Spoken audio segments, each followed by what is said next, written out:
नमस्कार मंडळी, ठरलं तर मग या मालिकेचा आजचा म्हणजे 24 एप्रिलचा भाग तुम्ही बघत आहात. आणि प्रेक्षकांनो, आता अर्जुनने दिलेल्या नोटीसमुळे प्रियाने वेगळाच एक ड्रामा रचलाय मैपत सोबत मिळून. तिने अश्विनचा ऍक्सिडेंट घडवून मैपतला सुभेदारांच्या घरात आणलाय. बापरे, हे काय आहे? मालिका बघताना तुम्हाला लक्षात येणार आहे. तर बघा, सुरुवातीला आज आपण कालची शेवटची संपलेली चंपी बघतोय, जी अर्जुन सायलीने पूर्ण केली आहे. अर्जुन सायलीला तेल मालिश करून देत असतो आणि म्हणत असतो, आहो किती स्ट्रेस आहे तुमच्या डोक्याला सायली. त्यातनं ती तन्वी आली आहे घरात राहायला. तिने हार चोरायचा काय ड्रामा केला, मधुभाऊंना त्रास दिला, तिने खूप परेशान केलं ना तुम्हाला, आणि किती इमोशनल झालात तुम्ही.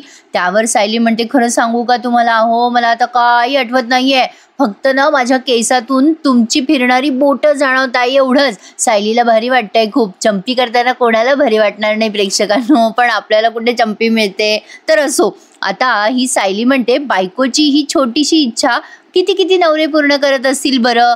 त्यावर अर्जुन म्हणतो, बाकीच्या नवऱ्यांचं मला माहित नाही, तिने मला शिकवलाय ना हेड मसाज, मग मी तिला पण तो करून देणार. सायली म्हणते, आजचा दिवस छानच गेला, आश्रमात गेलो आणि बरंच काही मिळालंय आपल्याला, पण आता पुरे माझे लाड पुरे झाले बरं. चला सोडा आता, मला वेणी घालून घेऊ द्या, सरका सरका. त्यावर अर्जुन म्हणतो, राहू द्या ना, तुमचे असे मोकळे मोकळे केस छान दिसतात. आता सायली म्हणते, अहो पण तेल लावलेले केस कसे मोकळे सोडू मी. अर्जुन म्हणतो, असं काही असतं का, मग ठीक आहे मी घालतो तुमची वेणी. सायली म्हणते, अहो हे काय काहीतरीच. अर्जुन म्हणतो, अरे मला येते वेणी घालता. अर्जुन सुभेदारांसाठी काहीही अशक्य नाहीये. हा फोक्या मारतोय या प्रेक्षकांनो, याला वेणीच घालता येत नाही. आता सायलीचे केस बघा कसे मस्त लंबे लंबे ड्राय आहेत, पतले आहेत, त्याच्याशी काय करायचं आपल्याला, ती कुठे आपल्या घरी तेल लावायला येते. असो, आता अर्जुन बघा हा मस्त तिला वेणी घालून द्यायचा प्रयत्न करतोय, पण त्याला काही जमेना. उजवीकडची असा वेणीचं ते पदर डावीकडे जातोय, डावीकडचा उजवीकडे, बिचाऱ्याला जमेना.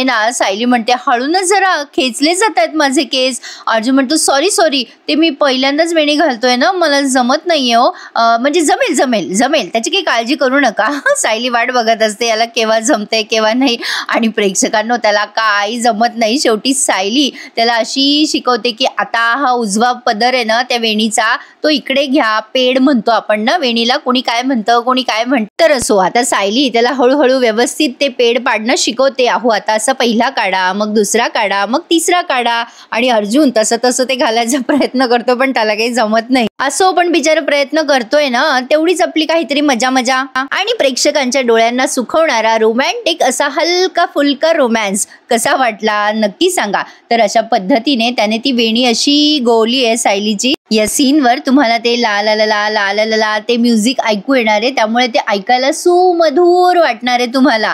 तर अशा पद्धतीने हा सीन बराच वेळ रंगवलाय. फायनली बरं झालं बाबा, आता ही मालिका अर्ध्या तासाची झाली, म्हणजे बरेच म्युझिक आणि पास्ट एपिसोड आपल्याला आता टाळता येणार आहे. असो, आता अर्जुन म्हणतो, बघा जमलं की नाही मला, आता जाऊ का मी माझं काम करायला, आणि थँक्यू मला अशी वेणी गाऊन दिल्याबद्दल. त्या सायली आता नुसती स्माइल करते, अरे पण हा पट्ट्या हात धुवायचा विसरला ना, ते तेलकट हातच त्याने लावले बाई फाईलला. असो, आपलं लक्षात आलं म्हणून सांगितलं, पण सायलीला ती वेणी फार आवडली आहे, क्यूटच वाटते असं तिला वाटतंय. आरशात बघते ती आणि हसते. आता इकडे मैपतराव दामिनीच्या ऑफिसमधून हाकलले गेले आणि येऊन पडले त्यांच्या घरात. आता या नागराजने त्याला असं सावरत आणलंय. नागराज त्याला म्हणत असतो, काय यार मैपत यार, तू काय करायला लावतो यार मला. मैपत म्हणतो, नागराज शेठ मैत्रीसाठी करत असतात, करायचं नागराज शेठ.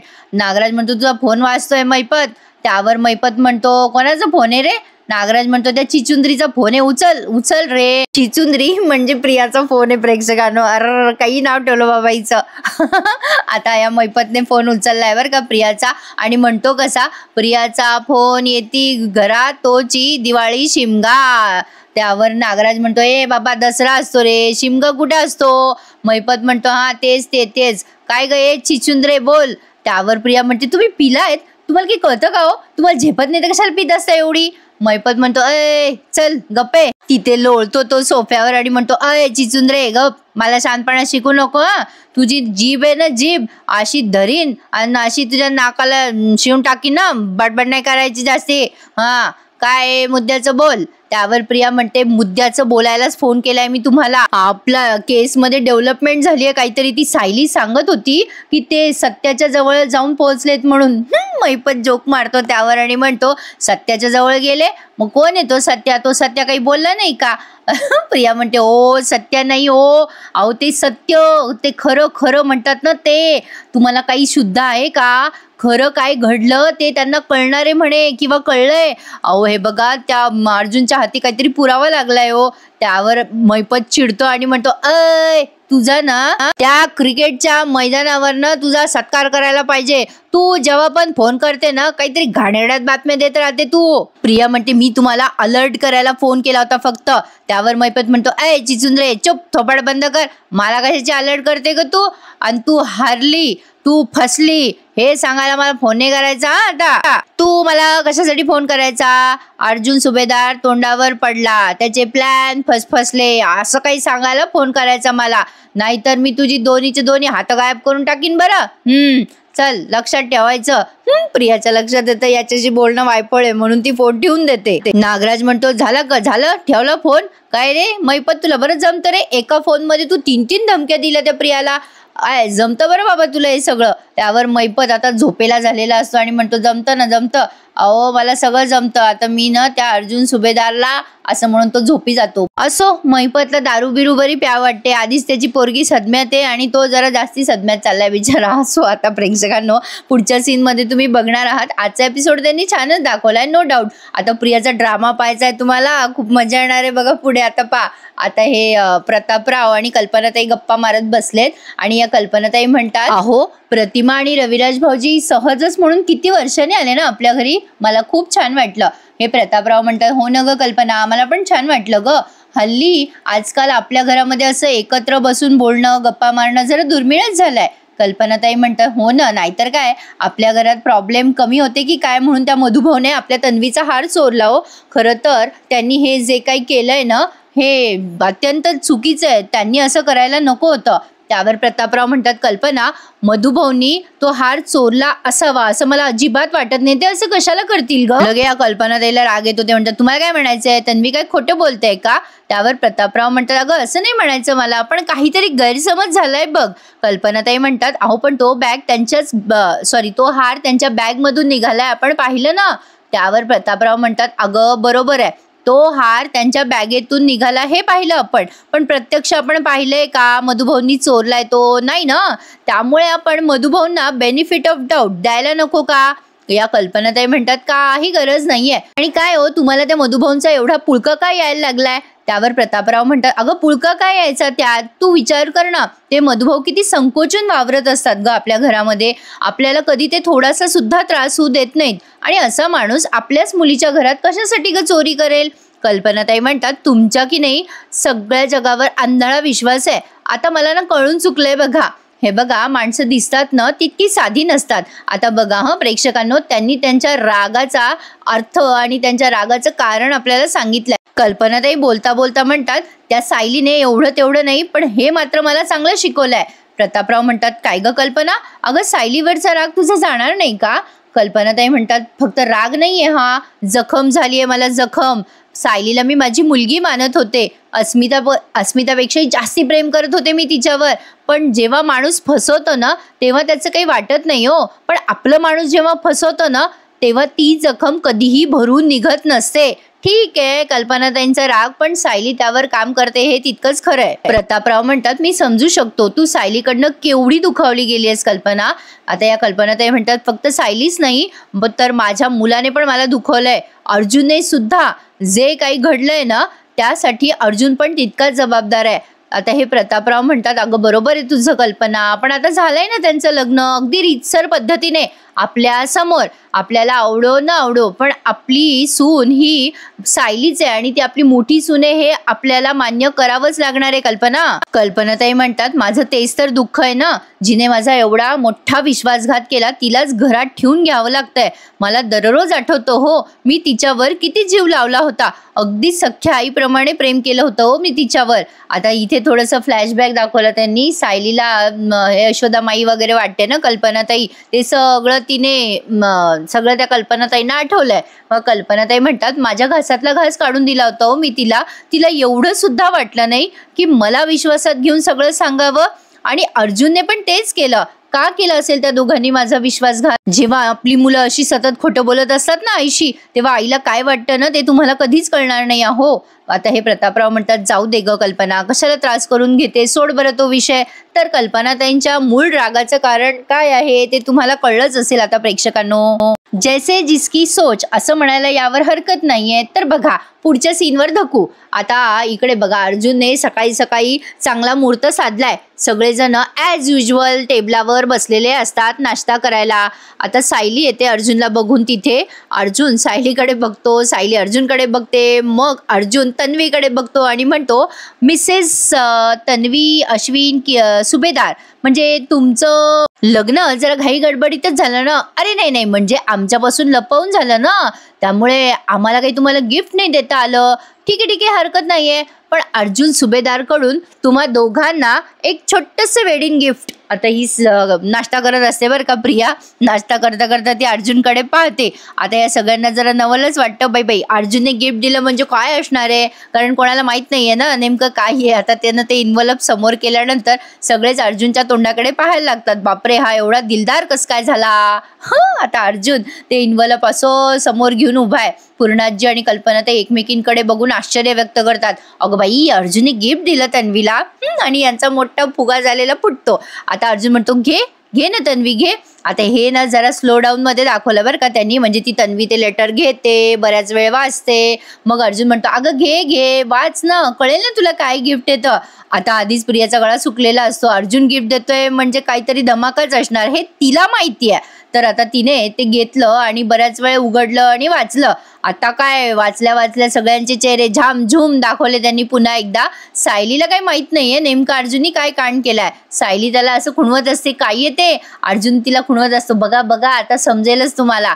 तर आता प्रियाने ते वाचलं. कल्पना ते म्हणतात, काय ग तन्वी, अगं काय हे. आता ही भनकते ना आणि म्हणते, काय रे अर्जुन, घरातल्या माणसाशी कोणी असं वागतं का. आत्ताच म्हणालास ना की तू माझा मोठा धीर आहेस म्हणून, आणि हे काय आहे. स्वतःच्या वहिनीला असं आरोपी असल्यासारखं कोणी वागवतं का अर्जुन, तुला लाज नाही वाटली का. आता अर्जुनने हे सगळा हिचा धिंगाणा एक्सपेक्ट होताच प्रेक्षकांनो, आणि त्यातनं हिची चक्कर पण एक्सपेक्ट होती आणि आपल्याला पण. अर्जुन आणि या तन्वीचं बोलणं कोणाला काही उमजे ना. सगळ्यांच्या चेहऱ्यावर एक मोठा प्रश्नचिन्ह आहे की नेमकं अर्जुनने या प्रियाला दिलं काय.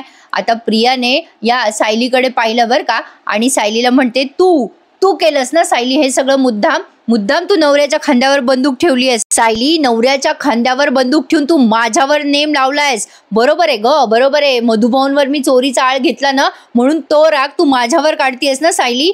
त्यावर सायली म्हणते, ए प्रिया, तू काय बडबडतीयस ना, मला काही कळत नाहीये. राग जर काढायचा असता ना तर मी थेट काढला असता. आता या सीन मध्ये ना प्रेक्षकांनो त्यांनी सगळ्यांच्या चेहऱ्यावरचे एक्सप्रेशन्स इतक्या वेळ दाखवले की काय सांगू. आता बघा अर्जुन म्हणतो, एक मिनिट, माझ्या बायकोला बोलायचं काम नाही तन्वी. मी हे सगळं जे काही करतोय ते मधुभाऊंचा वकील म्हणून करतोय, आणि त्यात माझ्या बायकोचा कुठल्याही प्रकारे काहीही संबंध नाहीये, त्यामुळे सायलीला बोलायची थांब. त्यावर आता प्रियाला येतो राग. मग प्रतापराव म्हणतात, अरे बाबा अर्जुन, अरे काय प्रकारे, सांगशील का बाबा आम्हाला, हे काय चाललंय तुमच्या दोघांचं. मग अर्जुन सांगतो, हो डॅड सांगतो, यामध्ये मी तन्वीला दिलेली नोटीस आहे. आता नोटीस म्हणल्यावर सगळ्यांचेच डोळे विस्फारलेत, काय आहे बाबा नोटीस. आता अश्विन पण असा बघतोय. मग अर्जुन सांगतो हळूच, विलासच्या खुनाच्या चौकशीसाठी मी हिला नोटीस दिली आहे. मग सगळ्यांना नवलच वाटतं, बापरे, आता हे काय नवीन तमाशा अर्जुनचा. आता या कल्पना ते म्हणतात, काय रे बाबा अर्जुन, हे काय. अर्जुन म्हणतो, हो, आता मधुभाऊ आणि तन्वीच्या स्टेटमेंट मधली तफावतच शोधणार, खरा गुन्हेगार कोण येते. ए तन्वी, लग्नाच्या हार्दिक शुभेच्छा. आता अर्जुन तिला मुद्दाम असं डिवचवतोय आणि हात पुढे करतोय, पण ही कसली हातात हात देते, त्याच्या हिला आलेला असतो राग. आता खरं तर प्रेक्षकांनो ही एवढा कांगावा करते, कोणालाही डाऊट येईल की ही खोटारडी आहे आणि खोटं बोलतीये. कर नाही त्याला डर कशाला म्हणतातच ना. पण आता बघा प्रियाचं तोंड कसं झालंय, अश्विनचं तोंड कसं झालंय. कल्पनाताई ताड उडतात आणि म्हणतात, ए अर्जुन, हे सगळं का आणि कशाला. लगेच प्रिया म्हणते, आई अहो, यांनी चौकशीसाठी त्याच्या ऑफिसमध्ये बोलवलंय मला उद्या, आणि मी सांगितलंय हो कोर्टात सगळं खरं. हे सगळं चौकशीचं नाटक कशासाठी, का वारंवार त्रास देतोय अर्जुन मला. आणि आपल्या माणसाला असं कोणी नोटीस पाठवतं का ग आई. कल्पनाताईंसमोर, पूर्णाजी समोर ड्रामा करते ही, आणि म्हणते कशी, हा माझ्यावरचा रागच आहे ना, दुसरं काय आहे, हे सगळं मुद्दाम चाललंय. मग सायली म्हणते, अगो कसला राग आला हा प्रिया, तू मधुभाऊंवर खोटा चोरीचा आळ आणलास आणि त्यामुळे आम्ही तुला नोटीस पाठवू का, तुला काय आम्ही बालिश वाटलो का. अर्जुन म्हणतो, अगं तन्वी, केसची गरज आहे ही, तुझं स्टेटमेंट आम्हाला पुन्हा तपासायचंय. पूर्णाजींना टेन्शनच आलंय, बाई माझ्या नातीवर काय संकट आता. अर्जुन म्हणतो आम्हाला नवीन गोष्टी सापडल्या आहेत ना तन्वी, त्यामुळे त्या गोष्टींची चौकशी तर हवीच आणि तुझी उत्तरं तर हवी. काय सगळं काही कायदेशीर करू आपण, टेन्शन नको घेऊ, लिगली करू लिगली. आता एवढा राग येतोय ना प्रियाला अर्जुनचा की विचारू नका. त्यात हा येडा अश्विन म्हणतो दादा तुला आम्हाला सुखाने जगू नाही द्यायचं का? तन्वी तुझ्या मनाविरुद्ध या घरात आली तर अजून किती शिक्षा देणार आहेस तू तिला? आता प्रेक्षकांना हा डायलॉग याला नाही लागू पडत का? असो. आता सायली अश्विन भाऊजी घरातल्या गोष्टी आणि नोटीस या दोन्हीचा काहीही संबंध नाहीये. अर्जुन म्हणतो पर्सनल आणि प्रोफेशनल गोष्टी तुम्ही दोघं मिक्स करताय, आम्ही कधीही मिक्स केल्या नव्हत्या. पूर्णाजी लगेच संतापून म्हणतात आर्जुन तू तन्वीला त्रास देण्याची संधी सोडत नाहीयेस, एकदाही नाही. बघाव तेव्हा तेच घेऊन बसलेला असतो. ती केस आयुष्यात आल्यापासून एका क्षणाची शांती मिळालेली नाही आम्हाला. काय बोलताय पूर्णाजी, किती गुलाबजामुन खाल्ले असतील पूर्णाजीने त्यानंतर. असो. आता कल्पनाताई म्हणतात की काय रे तुझ्या या केसमुळे आता सुभेदाराची सून काय तुझ्या ऑफिसमध्ये येऊन चौकशीला सामोरी जाणार आहे का? अहो कल्पनाताई घरातल्या घरातच चौकशी आहे. असो. कल्पनाताई पुन्हा म्हणतात तुला काही नात्याची किंमत कळते का अर्जुन? पण प्रतापराव यावेळी अतिशय सेन्सिबल बोलताय आणि अतिशय छान, म्हणजे घरातला जो मेन हेड फॅमिली मेंबर असतो जसा बोलेल ना अगदी त्या पद्धतीनेच ते बोलतात. कल्पना अगं इतकं ओव्हर रिॲक्ट होऊ नकोस, तन्वीला काय अरेस्ट करायची नोटीस आहे का? अगं त्याने फक्त तिला चौकशीसाठी बोलवलंय ऑफिसमध्ये, त्यात एवढं काय टेन्शन घ्यायचंय? कोर्टात जे काही बोललीये तन्वी तेच फक्त तन्वीला तिथे जाऊन बोलायचंय. उगाचच तुम्ही इतका इश्यू करताय आणि वेगळा रंग देताय या प्रकरणाला.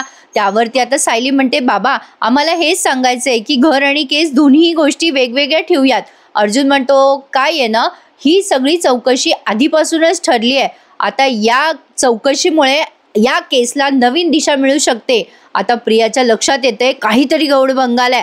ती विचार करायला लागते बापरे नेमकं आता काय सापडलं या अर्जुनला, मेले मी, याला सापडलं काहीतरी म्हणजे मी कचाट्यात सापडणार. आता मला अर्जुनच्या या सगळ्या चौकशीतून सुटायचं असेल तर मला ड्रामा करावा लागणार आहे, मोठा ड्रामा करावा लागणार आहे. आता ही अशी तनतन करते ना आगदावणेपणा करते बरं का प्रेक्षकांनो. अर्जुन म्हणतो काय तन्वी अगं डॅडने किती सांगितलं तुला तरी सुद्धा तुला पटलं नाहीये का की माझ्या बायकोचा या चौकशीमध्ये पर्सनल राग नाहीये? प्रिया आता विचार करत असते बरं का तिच्याच मनाशी. मग अर्जुन म्हणतो ही केस आहे ना तन्वी माझी बायको काही लढत नाहीये, मी लढतोय.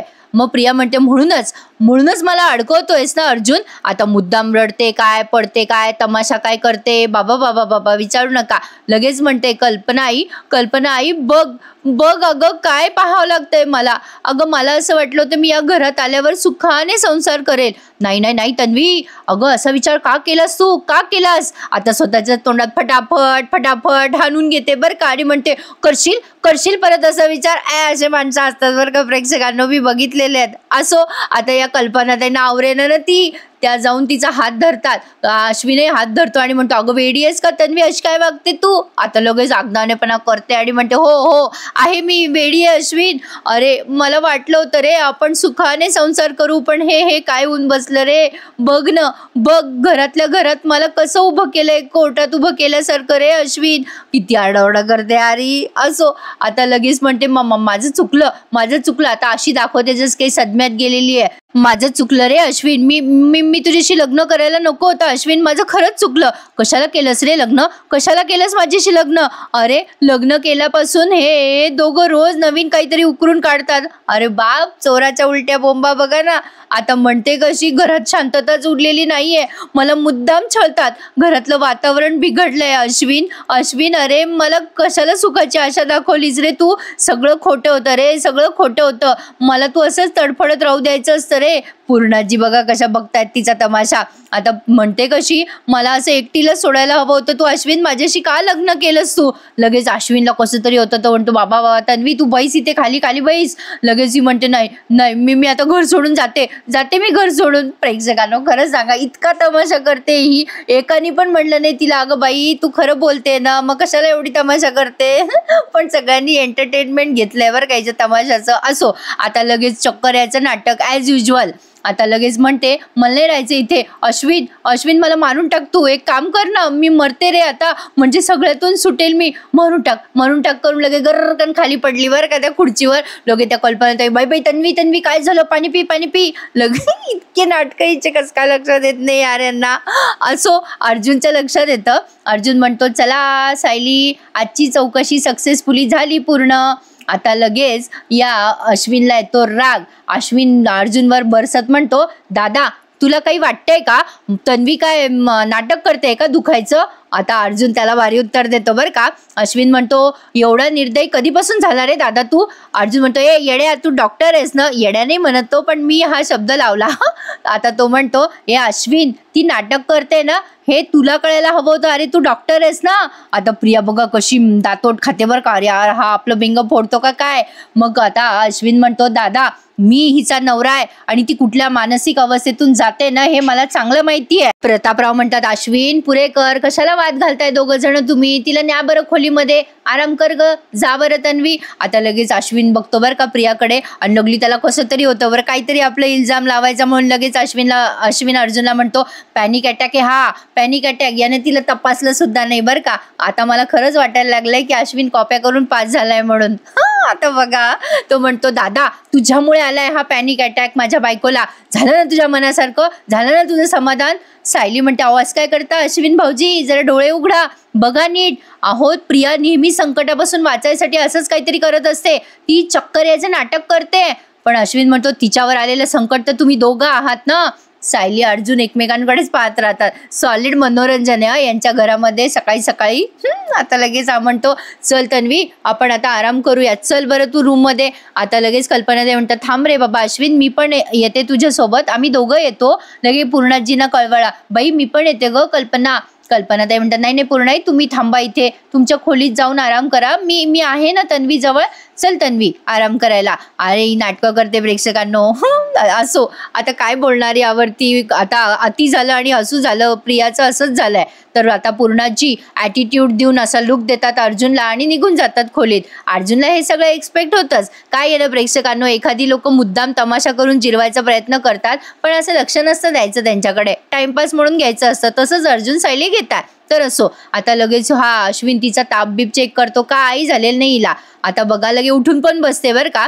अश्विन लगेच म्हणतो नॉर्मल आहे सगळं मम्मा. तन्वी आता तुला बरं वाटतंय ना. लगेच ही म्हणते हो बरं वाटतंय मला अश्विन. कल्पनाताई म्हणतात ह्या अर्जुन मधला वकील आहे ना, नको तेव्हा जागा होत असतो, पण तन्वी तू नको टेन्शन घेऊ बेटा, हा त्याचं वागणं मनावर घेऊ नकोस. लगे रडते आणि म्हणते नाही ग आई मी सगळं विसरायचा प्रयत्न करते, पण मला सांग अर्जुनने असं तुला लिगल वगैरे नोटीस पाठवली असती तर तुला कसं वाटलं असतं ग. अरे काही नात्याचा अंतर आहे ना, ती आई आहे अर्जुनची, हिचा काय संबंध आहे. तर असो आता अश्विन म्हणतो तू जास्ती विचार करू नकोस बरं तन्वी, आणि तुला त्रास होईल. मग प्रतापराव म्हणतात चला आता आपण निघू, तन्वीला बरं वाटतंय ना, आपण थांबलो तर उगाच तोच विषय नको सगळ्याला. मग कल्पनाताई तिला सांगून जातात काळजी घे आणि निघून जातात. ही लगे उठून बसते बरं का. अश्विन लगे तिला हातबीत देतोय जस की अत्यावस्था आहे ती, इतका ड्रामा करते. असो आता अश्विनला म्हणते अश्विन विचार करायचं थांबवते रे मी, पण विचार काही थांबे ना बघ माझे, झोपेत सुद्धा आठवणार रे मला. अर्जुनने मला लिगल नोटीसचा ड्राफ्ट दिला, तुला काहीच कसं वाटलं नसेल रे. अश्विन म्हणतो जाऊ दे ना तन्वी, सगळे तुझ्या बाजूने आहेत ना घरचे. लगेच प्रिया कशी म्हणते बघा सिच्युएशन बघून, नाही रे अश्विन तुला खरंच असं वाटतंय सगळे माझ्या बाजूने आहेत, बाबा नाही आहेत रे माझ्या बाजूने. बघ ना आत्ता कसं त्यांनी पटकन सायलीची बाजू घेतली. त्यावर अश्विन म्हणतो अगं बाबांचा स्वभावच असा आहे, घरात वाद होऊ नये म्हणून बाबा नेहमी असे स्टेबल असतात. अगं त्यांचा स्वभाव शांत आहे तन्वी, ते तुझ्याबद्दल कधी बोलत नाही किंवा तुझ्या साईडने बोलत नाही असं नसतं ग. तू आता थांबव बरं हे सगळं बोलणं, तुला त्रास होतोय ना. मग लगेच प्रिया म्हणते मी झोपते थोड्या वेळ अश्विन, तू जा हं, तुला हॉस्पिटलला जायला उशीर होतोय ना. मग अश्विन म्हणतो तन्वी तुला अशा अवस्थेत तुला सोडून जायची इच्छा होत नाहीये ग तन्वी. मग ही लगेच म्हणते अरे माझ्यापेक्षा इतर पेशंट आहेत हॉस्पिटलमध्ये आणि तू तिथे जाणं जास्ती महत्वाचं आहे. मग अश्विन म्हणतो हो तू डॉक्टरची बायको शोभतेस हं, चल आराम कर आता, असं म्हणतो निघून गेलाय. आणि मग प्रिया विचार करते बाप रे आता या नोटिशीचा काय तमाशा आहे. अश्विन गेल्यावर विचार करायला लागते ती, आणि ॲज युजल इथे मला हे एक्सपेक्ट होतंच की ती रविराजांची ढाल पुढे करणार. आता ती विचार करते प्रिया अर्जुनने चौकशीचं नाटक जे लावलंय ना त्यासाठी मला काहीतरी करावं लागेल. किल्लेदार नावाचा हुकमी एखादा आता काढावाच लागेल. ही एवढी प्रिडिक्टेबल वागते ना प्रेक्षकांनो, ही आता पुढे काय करणार हे आपल्याला आधीच माहिती होतं.